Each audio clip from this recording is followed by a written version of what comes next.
Hoje nós vamos ficar sabendo com o Cebola o que vem a ser reação antígeno-anticorpo. O organismo animal elabora um tipo de proteína em resposta à penetração de substâncias estranhas, muitas vezes patogênicas, os antígenos. É bom lembrar que existe um anticorpo específico para cada tipo de antígeno. Sua ação, basicamente, consiste na ligação com a proteína estranha e na sua posterior neutralização. Alô, turma. Estamos aqui para falar hoje sobre a reação antígeno-anticorpo.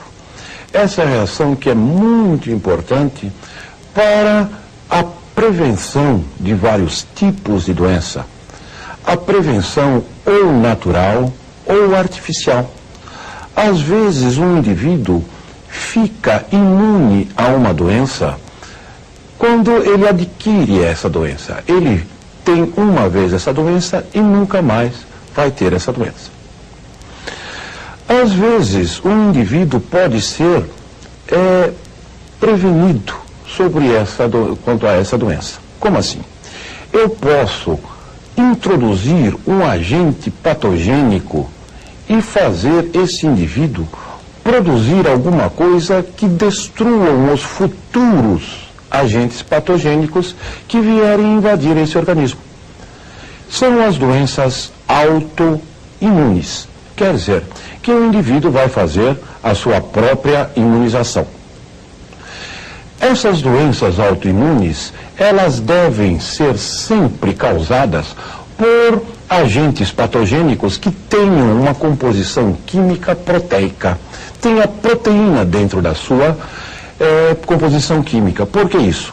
Porque só vai se produzir um anticorpo contra uma proteína. Esta proteína tem que ser uma proteína diferente daquela que o indivíduo produz. Uma proteína estranha a esse organismo. Vejam, e essa proteína estranha tem que penetrar nesse organismo por via parenteral. Como parenteral? Parenteral. Quer dizer, não por via digestiva. Se uma proteína estranha penetrar um organismo por via digestiva, essa proteína será digerida, transformada em aminoácidos, depois recomposta novamente nas proteínas deste indivíduo. Porém, se ele penetrar por via parenteral, por uma falha, uma solução de continuidade na pele, um corte, vamos dizer assim, ou por vias aéreas, vias respiratórias, ou por diversas outras vias, pelas mucosas, etc., essa proteína estranha será considerada um antígeno. Contra um antígeno, o corpo dos animais produzem anticorpos.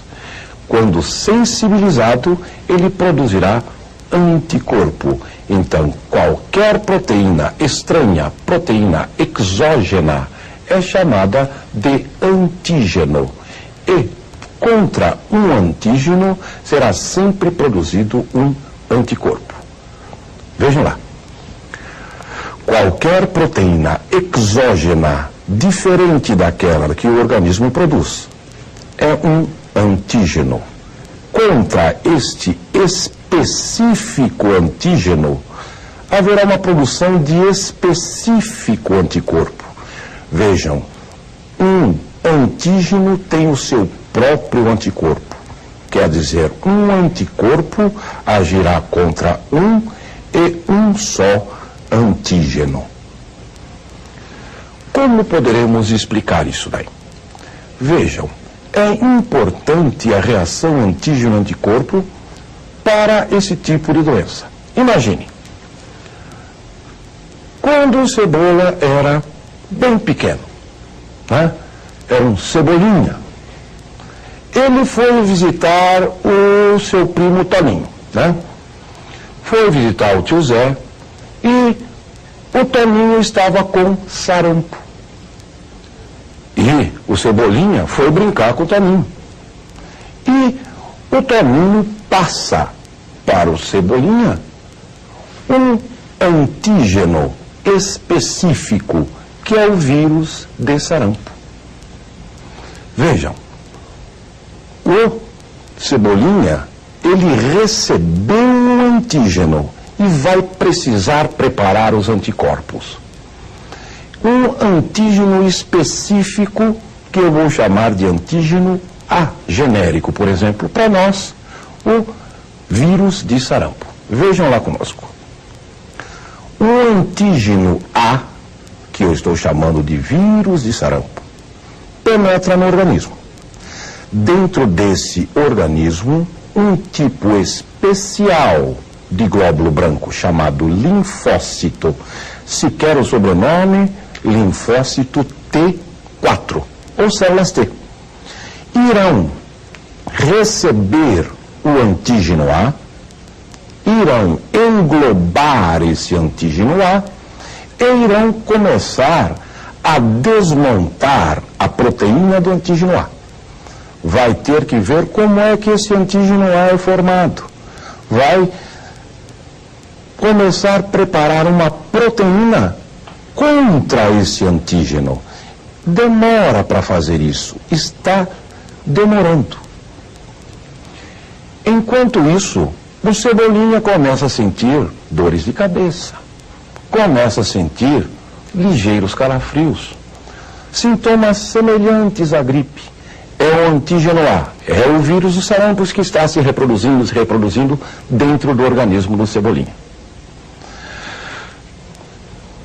Dentro do Cebolinha também está sendo formada uma grande quantidade de anticorpos, mas o linfócito está preparando os anticorpos. Uma febre, mais que vem para o Cebolinha. Mais sintomas como uma fotofobia, dor na vista quando em luz forte.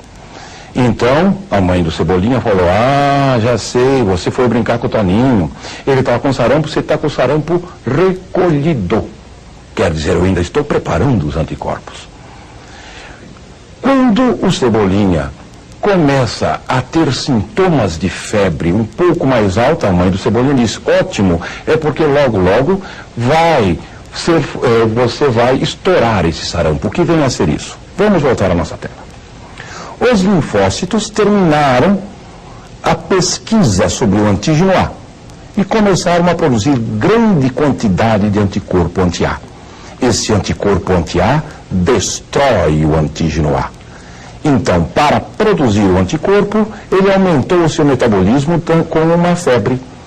Destruindo o antígeno A, é produzido uma substância alergênica que vai para o corpo do Cebolinha e ele fica totalmente cheio de manchas, manchas avermelhadas na pele.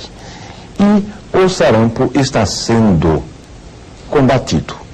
Depois que o linfócito produziu o anticorpo, ele passa a maneira de produzir anticorpo para as células de memória, que vão ficar dentro do corpo do Cebolinha. Vejam, é necessário um tempo para ser formado os anticorpos, para ser estudado e ver qual é o tipo de proteína que pode desestabilizar, destruir ou pelo menos desativar a proteína do antígeno. Isso daí demora um certo tempo, mas são produzidas células de memória. Isso fica dentro do corpo do indivíduo durante muito tempo. Então vejamos aqui. Na primeira imunização ela é lenta para ser produzidos anticorpos, mas produz as células de memória. Vejam em uma segunda imunização. Agora eu vou à casa do Antônio, né? Toninho, aquele meu primo Toninho, hoje em dia. Lá tem o Zezinho, o filho do Antônio, que tem sarampo também. Eu recebo uma nova invasão por esse vírus de sarampo. Agora, 30 anos depois, eu novamente recebi o antígeno A. Vamos ver o que ocorre. O antígeno A passa diretamente pelas células de memória, que passam para os linfócitos, como foi feita a primeira imunização. E agora, o anticorpo é feito muito rapidamente.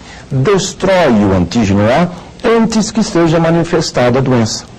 Vejam, essa imunização é muito rápida. Ela é bastante rápida porque já tem as células de memória. Então, em uma segunda imunização, é muito rápida por causa das células de memória. Vamos marcar isso daí? Vejamos lá. É muito rápida a reimunização e não deixa aparecer os sintomas da doença. A partir da reação antígeno-anticorpo, nós poderemos ter quais são os tipos de imunização existente. Quais são esses tipos? Ativa e passiva. Vamos lá ver. Ativa é lenta e é duradoura, porque na ativa o indivíduo produz os próprios tipos de anticorpos. Os próprios anticorpos, então, demora e é duradoura, às vezes perene.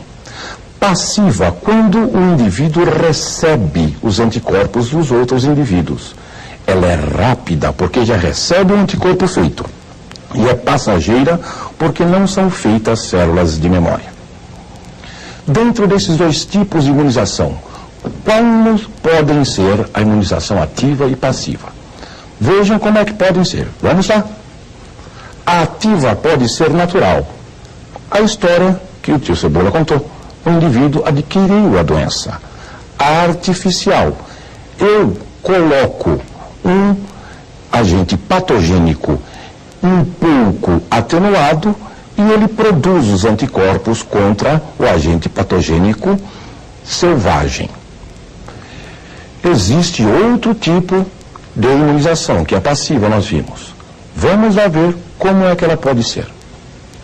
Também pode ser natural. A mãe dá para o filho os anticorpos que ela é imune. Isso é importante, hein? Contra aquilo que ela vai ser imune, ela dá para a criança os anticorpos. E no leite materno também existe anticorpos. E artificial são os soros. O soro mais conhecido é o soro antiofídico, que é feito através de sangue de outros animais que vão ser dados para o homem. Vamos ver através da transplacentária, na aula que vem, o fator RH, muito importante. Até lá, gente.